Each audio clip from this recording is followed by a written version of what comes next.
మొన్న వెల్దండలో ఒక మా మిత్రుడు గుండెపోటుతో చనిపోవడం జరుగుతూ ఉంది. అనేక ఇబ్బందులకు గురై ఇవాళ ప్రభుత్వం ఎట్లుందంటే విషంలో పుట్టినటువంటి పురుగు విషమే ఆహారమైనట్టు ప్రభుత్వంలో పనిచేస్తున్నటువంటి అధికారులు మొత్తం కూడా ప్రభుత్వంలో ఉండి ఇంత దారుణం చేయడం సరైనది కాదు. ఇవాళ మేము ఒకటే అడుగుతా ఉన్నాం ప్రభుత్వాన్ని, ఇవాళ మీరు డబల్ బెడ్రూమ్లు అనేక పనులు ప్రభుత్వంలో తీసుకున్నా మరి ఎందుకు స్పందన లేదు? ఇలా రైతు వేదిక విషయంలో ఇవాళ ఒక డబ్బులు తిన లేకపోతే ఇంకేదో అవినీతి చేసినని సస్పెండ్ చేసినా నాకు సంతోషం ఉండేది. ఇలా బాధ అనిపించేది ఏంటంటే ఒక రైతు వేదిక విషయంలో ఇంకా కట్టలేదని సస్పెండ్ చేయడం ఇది ఎంత అవమానకరం ఇవాళ తెలంగాణ ప్రజానికి. ఇలా నన్ను ఒక్కరిని సస్పెండ్ చేసినంత మాత్రాన ఒక బడుగు బలహీన వర్గాల సర్పంచ్ని ఇలా నన్ను సస్పెండ్ చేసినావు.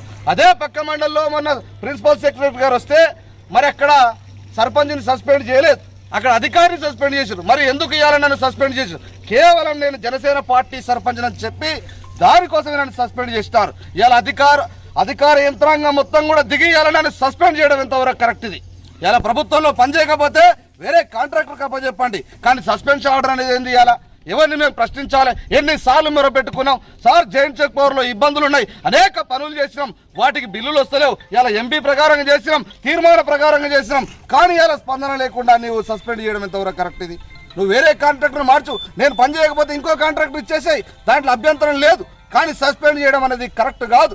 ఈ చట్టంలో సస్పెండ్ అనేది ఇది చాలా ప్రమాదకరమైంది. ఇవి బేషరద్దుగా వెంబడి తీసుకోవాలి, లేకుంటే భారీ ఉద్యమం కూడా చేపడతామని చెప్పి సందర్భంగా తెలియజేస్తా ఉన్నాం. ఇలా ఏ ఒక్క ఎన్నికల సర్పంచ్కి అన్యాయం జరగలే.